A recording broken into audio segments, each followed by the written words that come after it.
Hello there, everybody. Here we are. We are live. So, today, as you can maybe guess by the title, we're going to be talking about Central Park 5, essentially, because I just got done watching the Netflix documentary, When They See Us. Some of you may have seen that.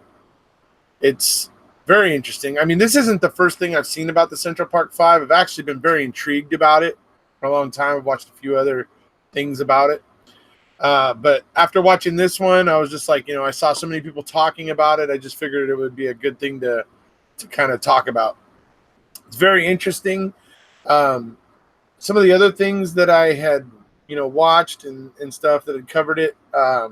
Unfortunately, I hadn't seen the other main documentary, but I had seen quite a few things about it on YouTube, little documentaries about it on YouTube and stuff, and was aware of some of the things. But this kind of went a little deeper, and it's just wow. When you look at it, I have a lot of things that I noticed while watching and noticing in the law enforcement, noticing in a lot of, just noticing a lot of things that I was just like, oh,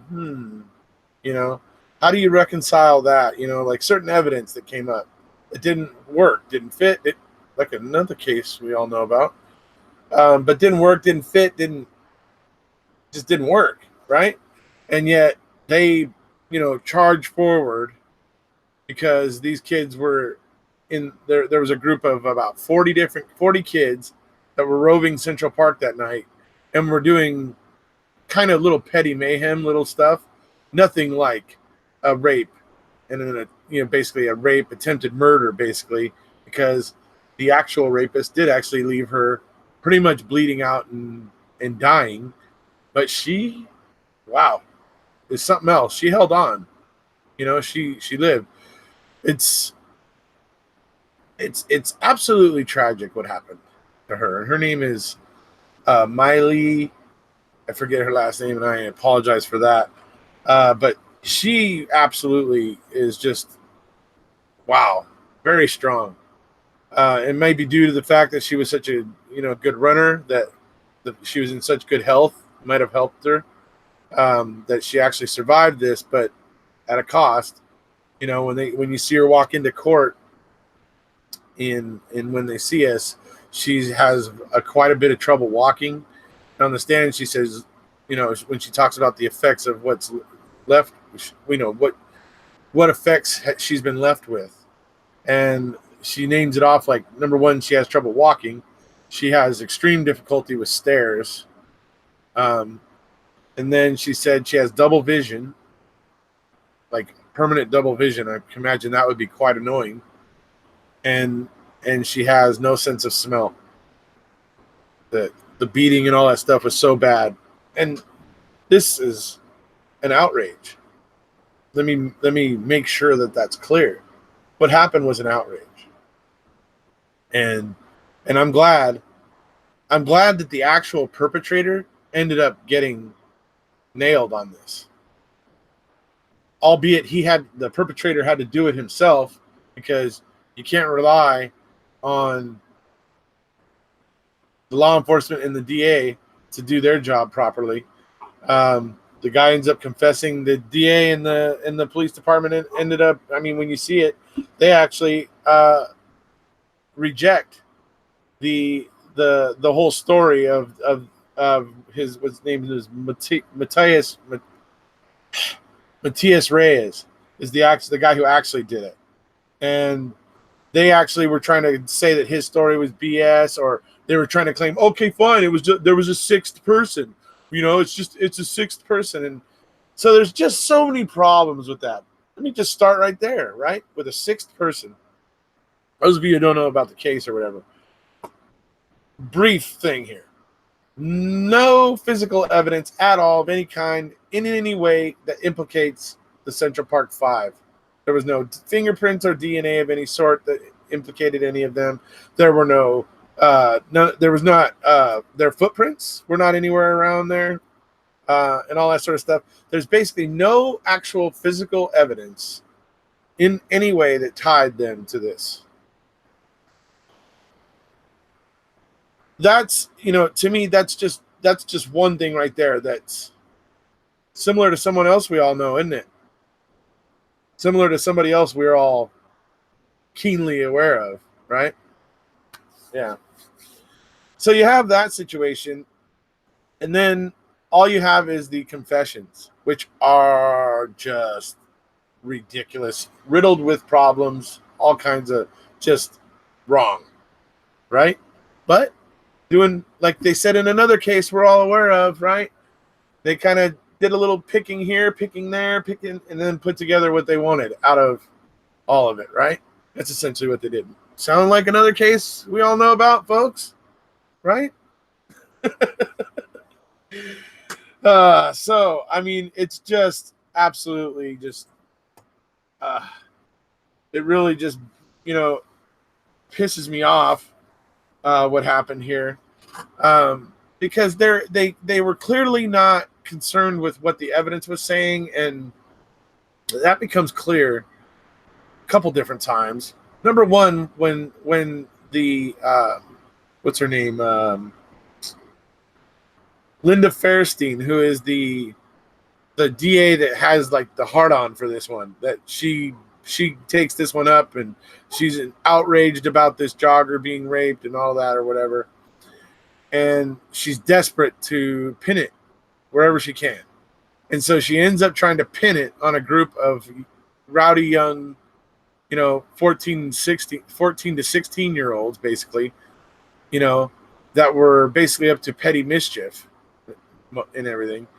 And she ends up construing it where these 5 of these kids did this. And the initial thing that pops out is, number one, she eventually thought 5 people did this, right? When she walks up to the crime scene, when you're watching this, she walks up to the crime scene and she actually tells the other cops, whoa, step back, because she realizes that there's a path where the jogger's body was dragged off into the little wooded area, right? Next to the jogger path, right? So she notices that and says, and a set of footprints, and says his prints, even at one point. His is not plural. His is singular, folks. That's one person. She only saw one set of prints. So how do you reconcile, this is the first point I'm going to make, how do you reconcile the fact that you only saw one set of prints, and yet you're going after 5 14 to 16-year-old kids for this rape? So you see what I mean? It's her own observation that there was only one set of prints there and all that stuff. So how can you reconcile, when you know there's only one set of prints there, that 5 people did it? That's just one point amongst many.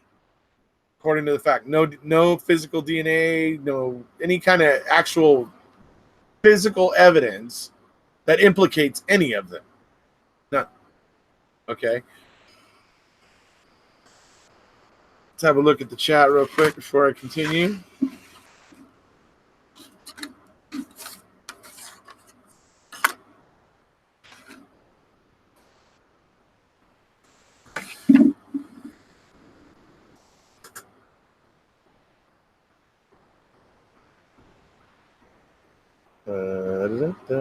Been meaning to watch that. Yeah, it's good. Hey guys. So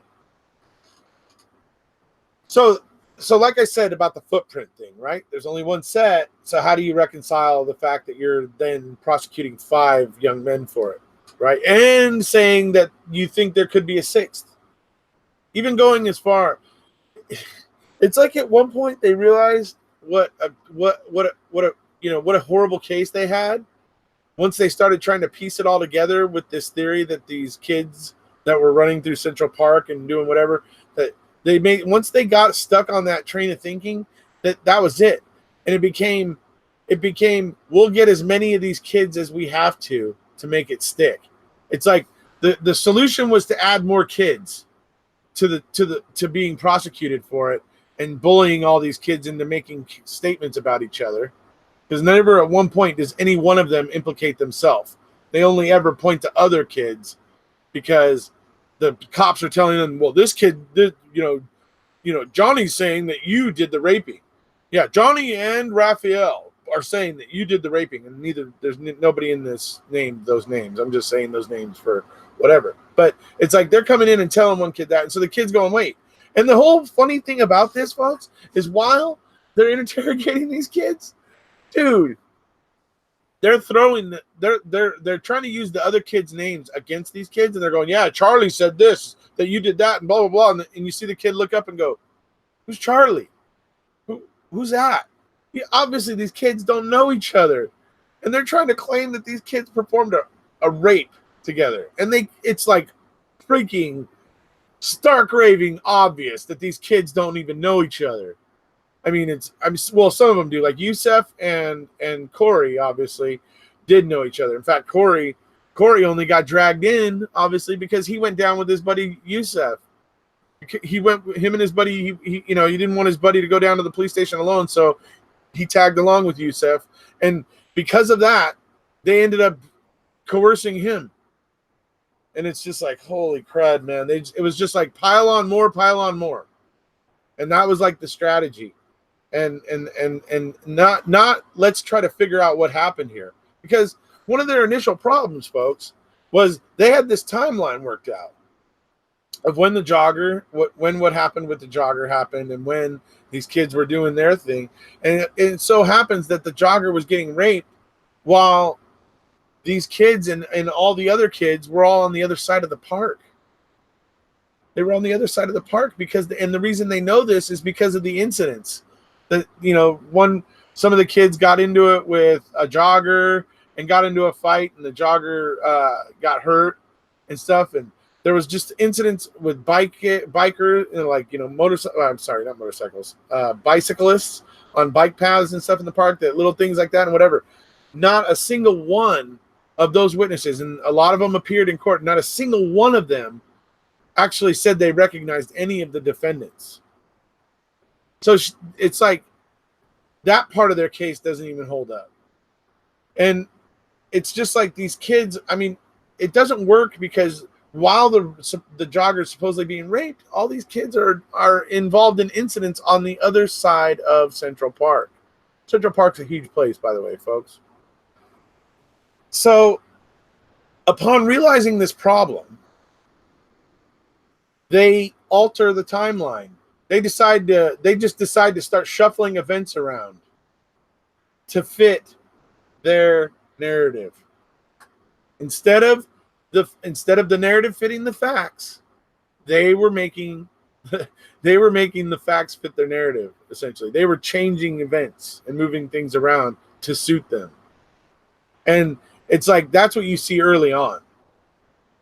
And you even see some of the officers trying to say to them, like, look, this is this is a little bit sketchy. One officer tries to point out, like, oh yeah, what's his name? His mom had to leave. She'll be back. She had to go get her medication because she has serious health problems, right? She had to go get her medication or whatever. And the cops are sitting there. One of the cops in there says, "Is it snowing? Because it feels like Christmas." Like that was it. It whetted his appetite. He was eager to run in and go in and commit child abuse, right? Just like two other eager beavers we all know, right? Eager to go in there and commit child abuse, all in the name of getting Steven in that case. But in this one, it's a little different. The outrage was created because the jogger was a white female, and a well-to-do white female. She had a very good job. She lived in the nice area, in the really nice building, and so she had a lot going for her. And so because of all those things, the city of New York got outraged about this, and that's why it became a desperate situation. And what do police do when they're desperate? Well, I've seen many times they'll find some kid, sometimes mentally challenged, sometimes just young, and they will bully a confession out of those type of individuals so that they can declare the case solved. and I've seen it more than once. So that's essentially what was happening here, because the city of New York was in outrage and everything. They couldn't. They basically felt like they couldn't back off, right? And but they needed to, because there was a lot of things that were suggesting that it wasn't them, right? And then that brings us to the matter of this sock. Okay, they found this sock apparently sometime after the evidence was collected. Okay, because it was collected late enough that the defense was not given the information about it in discovery. And when they have a little talk about it in the show, they talk about burying it and not telling the defense about it at all. And so they tried that. Unfortunately for them anyway. Fortunately for justice and those sort of things. McCrae's lawyer, Antron McCrae's lawyer, when he was cross-examining the DNA guy, he asked the question of, did anything that you tested come back to Antron McCrae or the defendants or whatever, right? And at that point, the DNA guy says, well, no, but we only tested the cervical swab and the sock.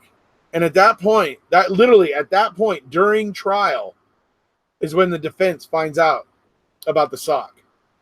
The sock had semen in it from the perpetrator, and that semen did not match any of the kids, any of the Central Park Five. By the way, the names of the Central Park Five folks are Kevin Richardson, Antron McCrae, Raymond Santana, Yusef Salam, and Corey Wise.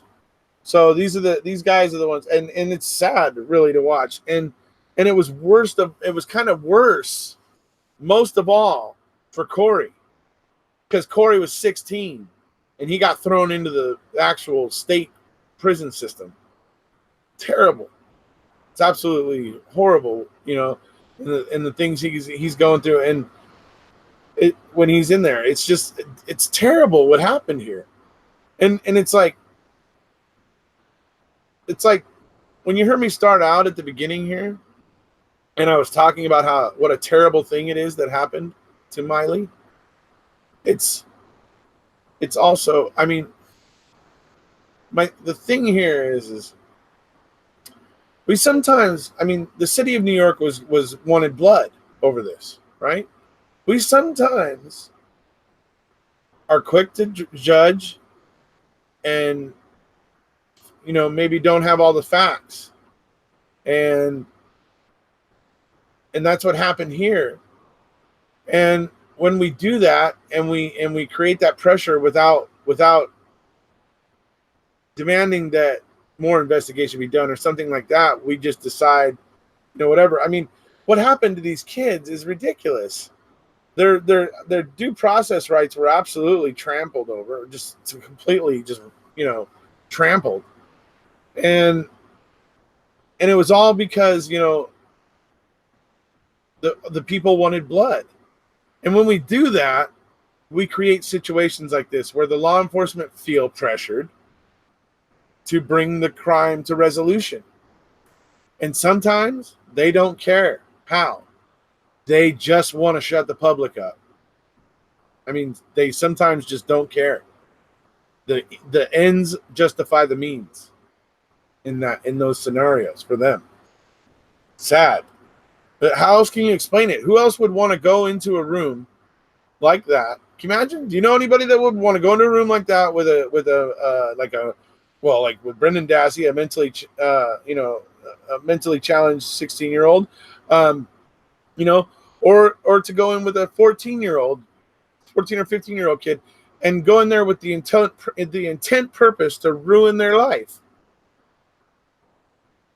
and to make them say things that you want them to say, no matter how much they protest they're not true. And you walk into that, I don't know. I honestly don't know how somebody could do that.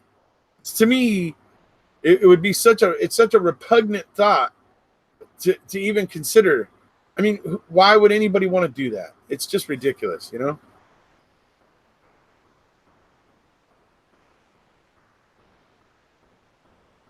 Park is 2.5 miles long. 59th Street. Da, da, da, da, yep. It is half a mile wide. Okay. My husband found some interesting information about the Australian Constitution. I got to go for a few. I'll be back. That happens too often. How many African American females get killed and it's a news blackout? Look at the serial killer. That serial killer in the USA who killed over 90 African American women and drew his own face kits for the police.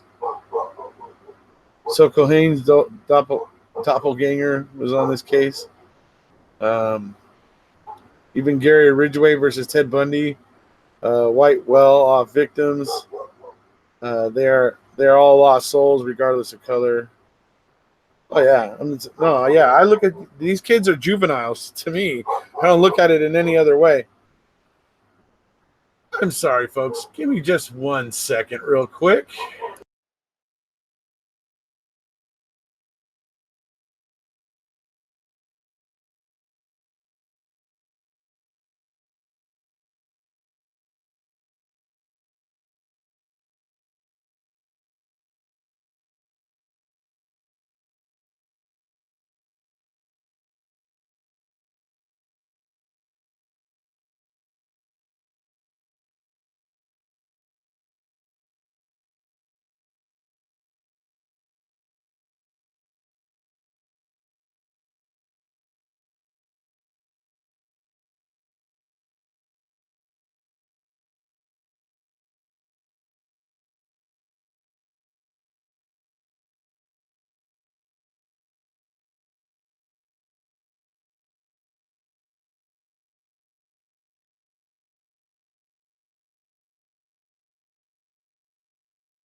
All right, hello. Sorry about that, folks. Had a pet that was losing its mind temporarily, so had to go take care of that real quick. So, all right.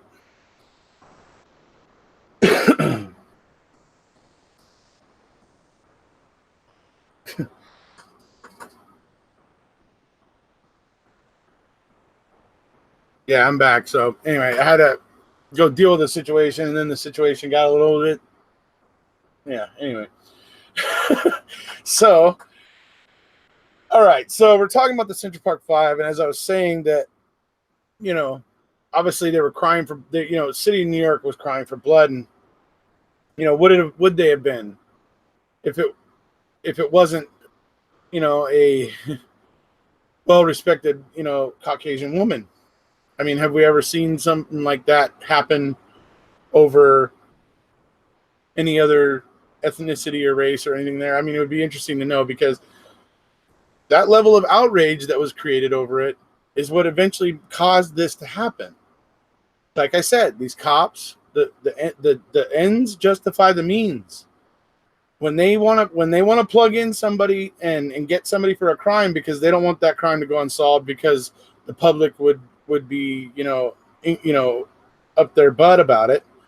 So sometimes they find it, their math in their head, they find it better to abuse a child into confessing to a crime they didn't commit. That actually becomes the more pleasant option. Okay? So maybe we all need to think about that. It's why I say about here on my channel, it's all about be classy. It's all about think about what you're doing and think about how what you do represents the entire group of people supporting and doing those sort of things for Stephen and Brendan. And that's why I say it's important not to go off the deep end and get into name calling and being just very much like acid and just being unfriendly and just unpleasant generally, right? It doesn't help anything. And it only tends to fuel fires and cause unfortunate things to happen, like we saw happen here. And like I said, I'm not taking anything away from the outrage that it is. But here's the other rub of it. So we're all upset about Miss Maisha, right? We're upset about what happened to her. 5 kids ended up going to prison, having their lives just ruined in a lot of ways, having all their young years, their best years, taken from them, living under, severe scrutiny, and, just, it's horrible, the things that they had to endure, even after they got out, before the exoneration. It was like, it was terrible. It's, and it was horrible for them. It was horrible for their mothers and their families. And when you see what happens to some of the families in this, I mean, it's just, it's wild. It's crazy. And it's all because, the state didn't pay attention to what they were doing. Okay? And once you start moving things around and moving facts and stuff like that to fit your theory, you done gone off the rails. And then when it continues to pile up, like the sock thing, and then it ended up not coming back to any of them, and yet they're like still like, nope, it's them. Well, guess what? So you got the 5 Central Park 5 and their families. You have the jogger in the park.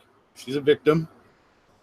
And then you have the other victims that this guy, Matisse Reyes, that he went on to victimize. Because when he confessed to this, he was in prison again, serving a life sentence for another crime he had done. So, instead of New York collecting the evidence properly and doing what they should have done properly, and looking at what they had there and going off of that and creating a case file for it, they might have known eventually, as soon as Matias Reyes got arrested wherever he was when he got arrested, they might have been able to put it together right then. Oh, wait, this is the guy. But because they were so desperate to solve it so that the public would back off. Right? These are the problems that we create when we're not careful about how we speak up. I'm all for speaking up, folks. I mean, here, you know me, I'm on my channel. I'm talking all the time. I'm all for speaking up, but just remember to be classy about it, to be controlled. Don't give in to, mob mentality or anything like that. Don't give in to those sort of things. You gotta just remember to be honest and be truthful and to be kind. And when it calls for it, to get a little bit, in somebody's face, but those occasions aren't all the time. Those occasions are rare. It really, most of the time, it's about human kindness and understanding. At least it's always better to try those things first. You know what I mean? It's always better off to be trying those things, before jumping to the nuclear option. We're here to discuss. We're not everybody's going to agree. Certainly we don't agree with the guilters in many respects, right? So not everybody's going to agree, but it's important to try to do our best to be understanding and get along and serve the greater good, right?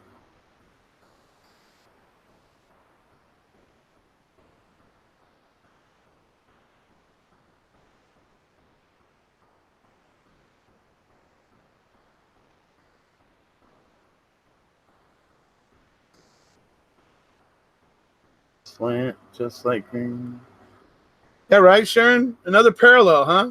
Another parallel, right? The fact that this guy went on to more victims, it's another parallel. It's funny how many parallels there are in an already proven wrongful conviction, and it's just funny how many parallels.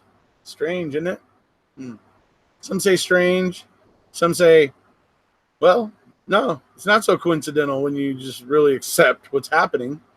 The same thing is happening in both places, then it explains quite a bit, right?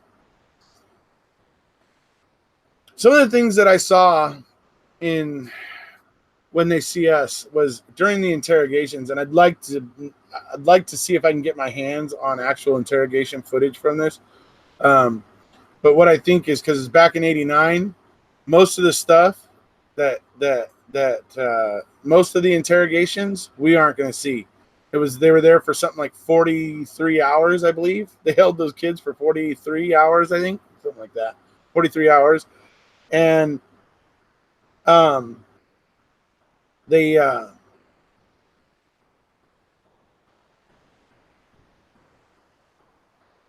only, like, I think basically when they made the recordings for court, right?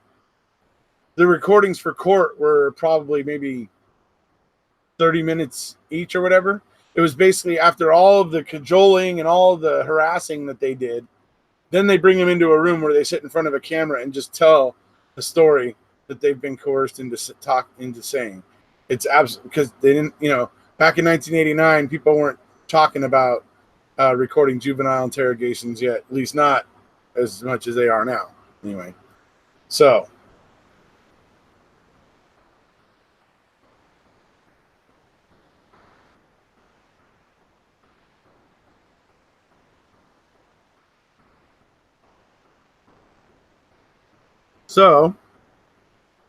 it's, the case is pretty wild. It's, and watching it, I mean, it's just it's sad, because you like, no, I'll put it this way, dude. I mean, for Kevin Richardson and McCrary and for Raymond Santana, they all got out relatively quickly. And they actually, from what I understand, they only went through like the juvenile system. So they didn't actually go up to state prison to serve time. Corey is the one who did. He got put right into state prison. I mean, he was just totally just completely screwed. You know what I mean? It's like you could tell he has trouble sizing things up quickly, or at least that's the way they portray him in when they see us. That he kind of seems to maybe have a little bit of trouble sizing up situations, you know, and it takes him time to begin to understand. And it's so messed up because he finally develops a relationship with one of the guards at the prison he's at, and he's able to. I mean, because until he actually kind of had the favor of this one guard, he had to stay in solitary all the time. He literally, because he would get beat up, and so instead of asking to go, finally he got beat up the second time, and instead of asking to go to infirmary, he asked to be put in solitary. Well, this particular guard kept coming down and visiting him here and there, whatever. He eventually kind of just developed a liking for Corey, and eventually was able to bring Corey out of solitary. Had him got him a job, where he was mopping floors and stuff, and had a job to do there at the prison and stuff. And he was helping Corey, and it was pretty cool because he was keeping him from getting beat down and shanked and all the things that happened to him in the first couple days when he was there. And so he's able to actually start he's actually able to get visits again because he's not in solitary. His mom's able to come visit him and things like that. But then it eventually goes off the rails again. There's some personal drama in his life, and it kind of derailed him, and he kind of got a little buggy, and he wanted to try to get closer to his mom so that she could come visit him. And so he filed for a transfer. And of course, what happened? He got sent to the one prison that was even further away from his mom. So, and then there he's once again gets beat up, and he's and then there he had no chance because the guard that was in charge there hated him and made it clear that he believed he was a rapist and all that, and it was pretty sad. And Corey had to go through all this. He stayed in the whole time until 2012, right? And then in 2002 until 2002, he was, so he was stuck in there, and he was actually in prison until this guy Matias Reyes confessed to it, and then thank God the New York DA, the head DA, handed it off to someone to investigate. Conscientious guy, thank God somebody there was.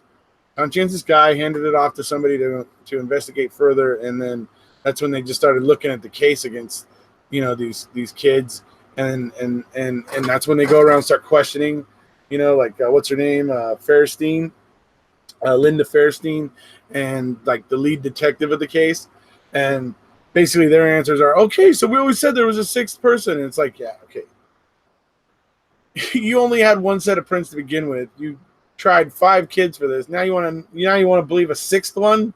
You had 6 pairs of boots on the ground there, really? And anyway, so it just, they ended up being exonerated, and that sort of thing. And the guy who actually did it ended up, being, it got hung on him where it should be. But it's like I said, I mean, this was because people were rushing to judgment. They were not concerning themselves with the facts. They were just kind of following a mob mentality in a lot of ways. It was,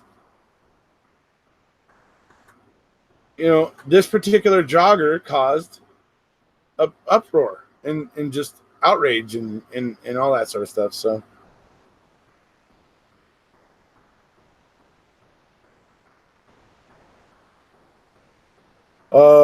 yeah, that may be Angel Pepper. That may be that they didn't try him, but he's in for life anyway, so he's not going anywhere. So, but at least he, I'll give him this. At least he told the truth. Better than I can say for Feinstein or any of the New York PD who were involved with this. So I mean, it's like I said, there was one other thing where at one point where they talked about how the kids, these 5 kids, like how at a certain point their stories like started meshing and started working together and interweaving and blah, blah, blah, whatever. And then by the time it gets to later in the stories, then they're all completely diverged again and complete, because they're all telling different stories. But they're saying there's this place where they all come together and weave. Yeah, that's the information you were feeding all of them when you were barking at them and telling them, "Oh, I know this happened. Oh, what's this all? Antron saying that you were raping her and blah blah blah blah." And you know what I mean? And so they're feeding the narrative through their accusations and questions, right? So that's how you end up getting the parts of their stories that actually work together. And then when you start getting to the ends of the stories, because the cops don't want to start asking directive questions at that point, they just want to let them talk as much as possible, right? Like they're supposed to begin with. And so to me, that's why you have an interlocking. And it's just like with Brendan, right?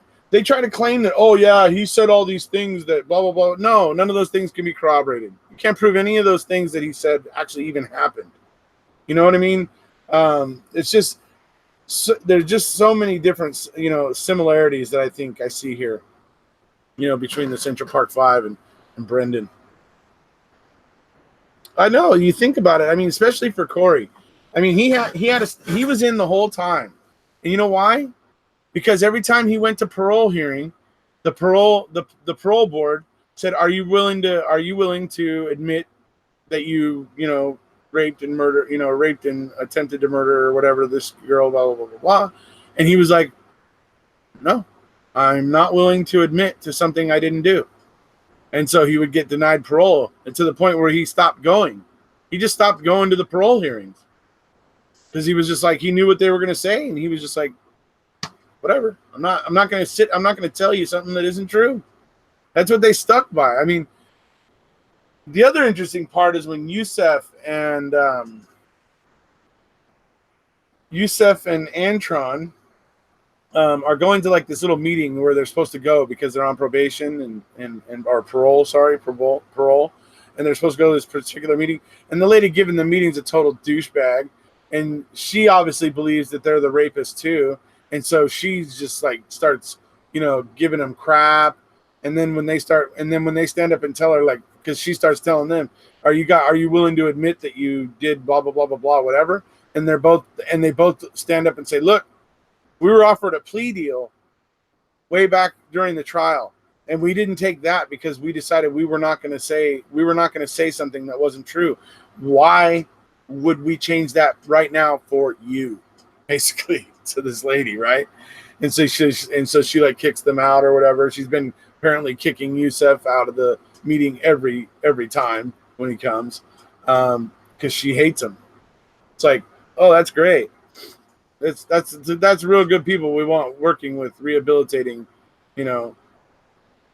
It's there was a lot of stuff in there that was bothersome. I couldn't believe I felt bad for Raymond Santana, because when he got out, he goes to where his dad is, and his dad has this new girl, right? She's young, all that, and she doesn't really, at least I don't hear her in the show speak really much any English. But she ends up calling him.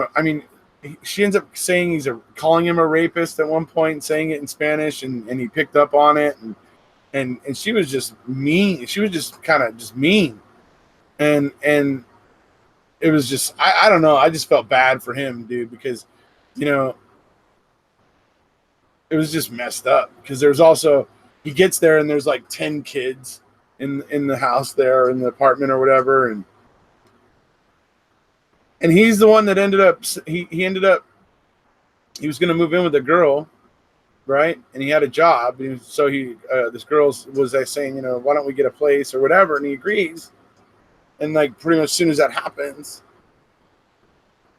he gets fired from his job because he's one of the Central Park Five. That's the one thing that they all have trouble. Once they get out, they all have trouble keeping jobs because eventually somebody tells whoever who they are, and then they end up getting fired.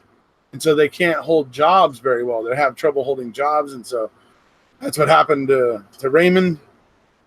And he ended up going back to selling drugs. Or, well, not going back to, but he ended up starting to sell drugs so that he could make money. And he ended up going back in. He had to go back in because he violated his parole. And he was in, until they were exonerated in 2002.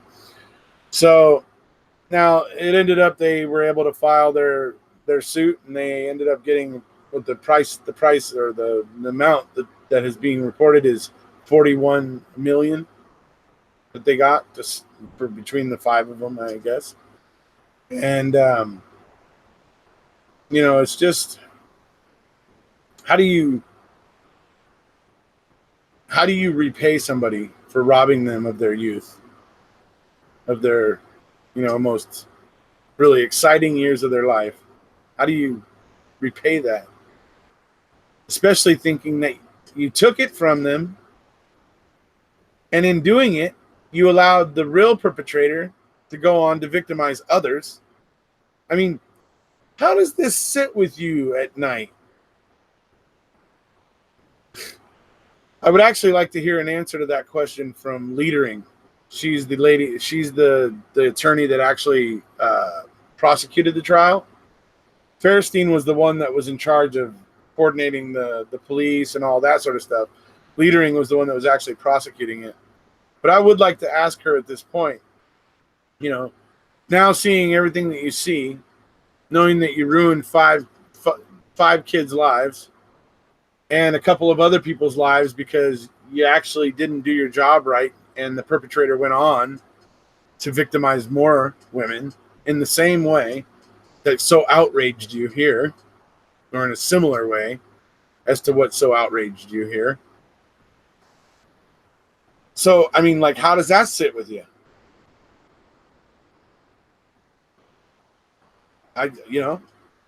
Because they knew that what they were getting was unreliable, but they didn't care. They plowed forward anyway. They just moved events around in their timeline. Okay, there we go. That'll work. That's not the way it's supposed to work.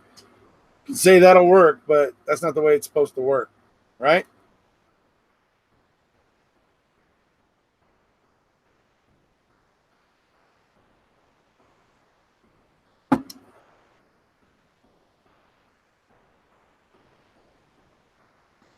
They did not want to pull a Bert and Ernie.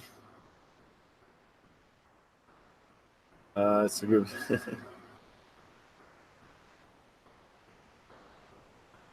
Hey, look, guys, I advise you to watch it. Unlike Making a Murder, it's only going to take about 4 hours and 40 minutes of your life. It's, I think, hour and 10-minute episodes. There's 4 of them. So I advise, hey, man, you know what? It's easy to do a 4-hour binge watch. I did it yesterday, actually. That's why I didn't do any videos or anything yesterday, because I was busy watching that and kind of mulling it over and making some notes and, whatever. So it's like I said, when it comes to, especially with wrongful convictions of youth, I've said it a number of times, and it's still true. There are common themes that run through these cases where this happens, or common threads that run through these cases. Okay? You can observe the anomalies that cause these kinds of wrongful convictions to happen. You can observe them if you pay attention. And yeah, it's wild. I suggest everybody watch it. Like I said, it is on Netflix. It's on Netflix. Yep. It's called When They See Us. Just like in the title of my video here, it says When They See Us. That's it. Just like that.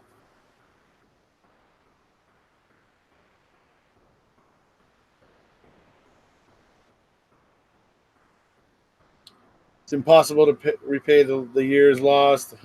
I don't think I would want their blood money, but I would take it for my family. Well, hey, look.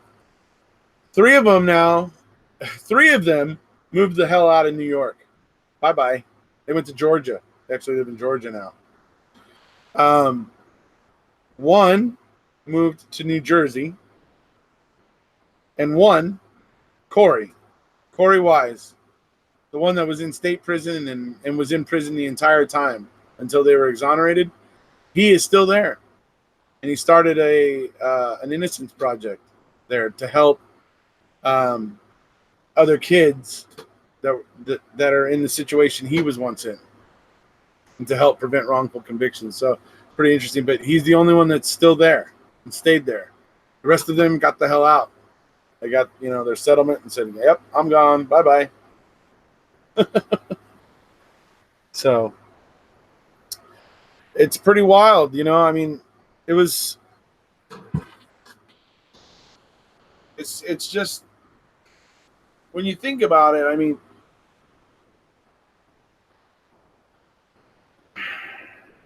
like Kevin Richardson, when they arrest him, the cop actually pulls off his helmet and actually beats him on the eye with it, to where Kevin Richardson has this huge, like, swollen, like, and red, like, bloody eye, during the interrogations and stuff, because some officer had, I mean, he's a 14-year-old kid. He's and kind of a short and kind of not a very big 14-year-old kid. And it's just the way that so much of this went down. The way that you see, and like I said, I don't know, obviously you can't prove what happened in those interrogation rooms because it wasn't recorded, but, after, with seeing what happened to his eye, I could see that they were probably getting rough. It's not a hard leap for me to make that they were getting rough with them. And good night, Ziggy. So yeah, it's just not. It's a good watch, folks. Like I said, and as you're watching it, think about all the things you know about Brendan when you're watching it, because it's just, the parts when, like, they're so far in the kids' heads. The kids are sitting there, like, ordering their parents to sign away their right to an attorney, and sign away and sign their Miranda things and whatever, right? They're ordering their parents to do it because they think they're going to get out. And they're ordering their guardians to do it because they think they're getting out. Okay? And they're so visibly distressed that they went along with it. The parents and guardians and stuff basically signed these things and screwed themselves. It's important to know, folks. It is very important to know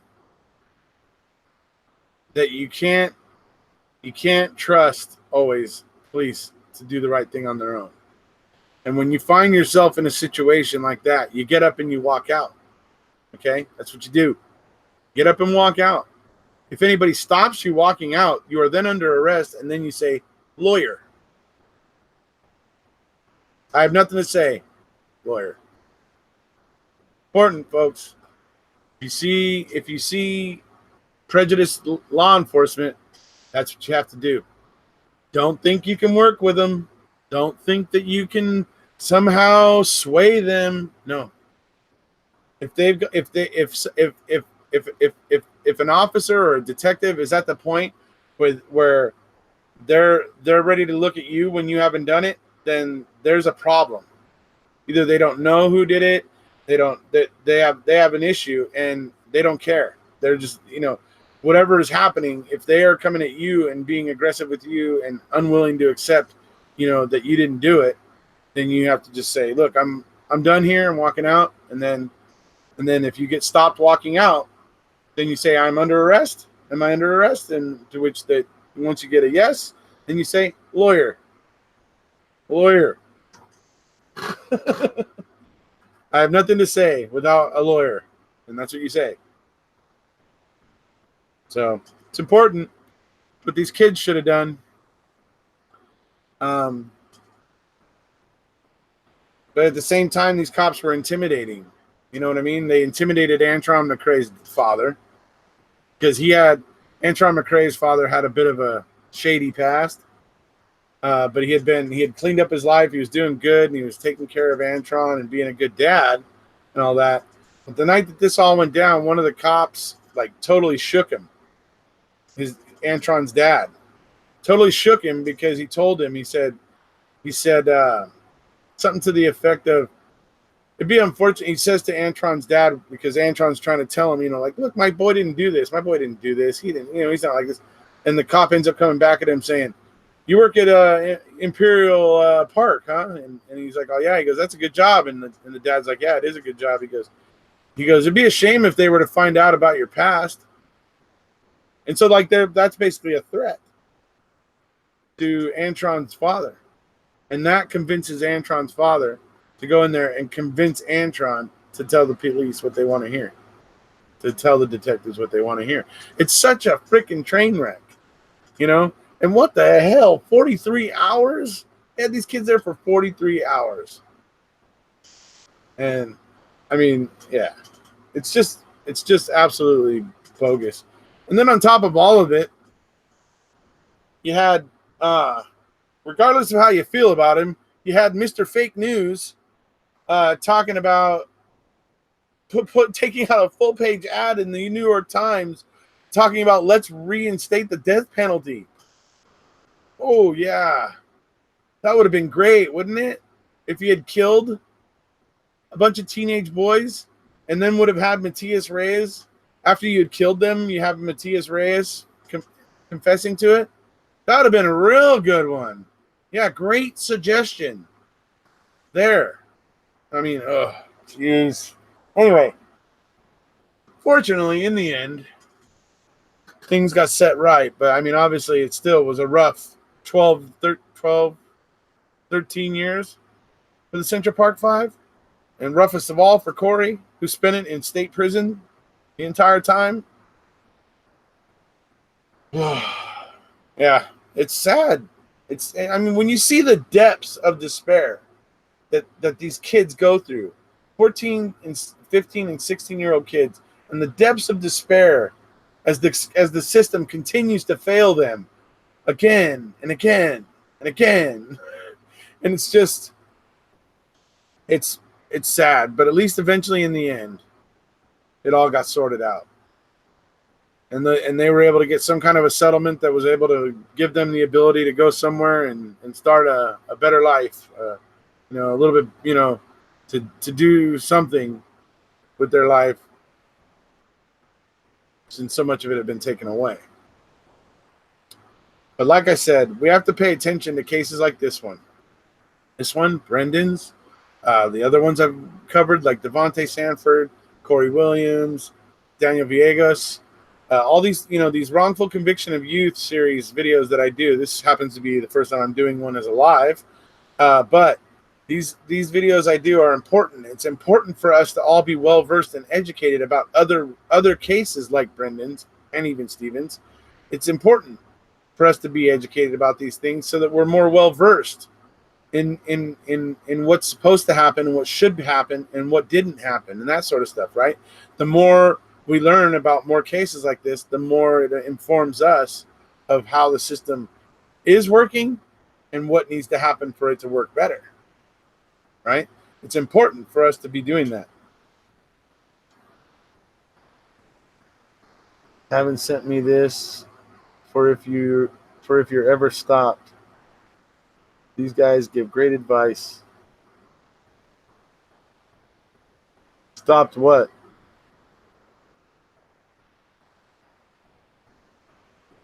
Okay, anyway, bye, Denise. All right, so anyway, so it's, I don't know how about everybody out there that's watched it put a I don't know, put a W in the comments if you watched When They See Us.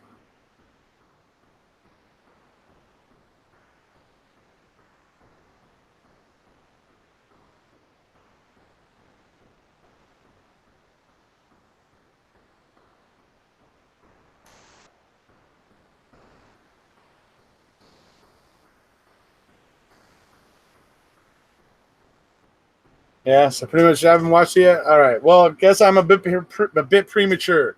So hopefully you all go out and watch it. You can come back and leave me a comment down in the comment section down there after you guys go watch it. It is good. And like I said, it's not long. It's not super long like making a murderer with 10 episodes.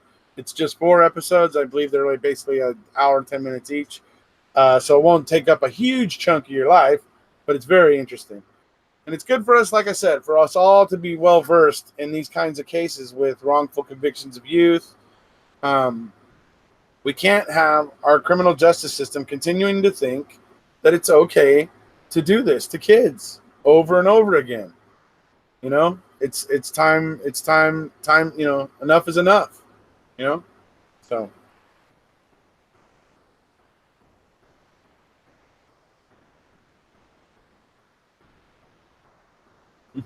Yeah, you're welcome, guys. So, I may come back and talk about this again fairly soon. I'm very intrigued about this one here. I'm probably going to watch it again. And so it's, I mean, if I'll put it this way, if it wasn't already done and over with, and they have their settlement and they've moved on and everything, if it wasn't for all that, I'd probably want to go do a deep dive into this one. But it's I got enough on my plate as it is right now. I've kind of served myself up a full plate as it is already. So I'm gonna continue to kind of watch this and read some of the articles I've been finding today. I was reading some articles before I came on today. It's interesting to find out that there was one other thing. Oh yeah, here, one other thing before we go. In this, they claim that some of the jogger's hair was found in like some of the underwear of like Antron McCrary. Like that's what the prosecution claimed. They claimed that in the media and all that sort of stuff. Well, it ended up being found that was completely bull. That was complete bull. That was just they just said that in the hopes that it would help them get the conviction, and it was absolutely untrue. So it's like things like that.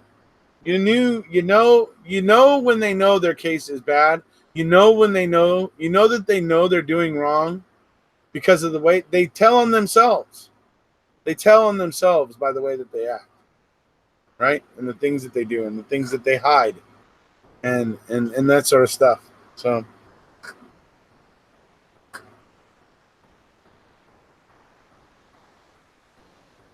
I'm sweaty. Yeah. Well, that's what I'm saying. It's time to go. It's getting a little warm in here. I think I've gone over a lot of the main points, and seeing as a lot of people are going to go out and watch it now, I think we'll revisit this possibly Sunday night. Yeah, I think maybe Sunday night we'll revisit this. So everybody go out and watch it. It's very interesting. Like I said, educate yourself about these wrongful convictions of youth and the tactics that get used continuously over and over again.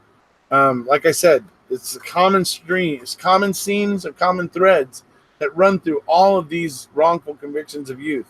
They always have a lot of the same components and things happening that tip it off, So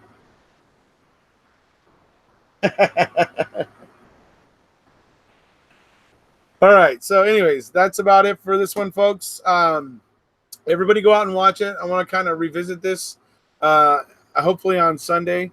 Maybe I might push it off for another weekend just to give more people a chance to watch it, because I'd love to be able to have an interaction with the chat about this, at least more of an interaction with the chat about this. It just seems like a lot of people still haven't gotten around to watching it just yet. So, all right. I hope I've whetted your appetites. That's about it for this one, folks. If you haven't already, hit subscribe. We'll see you.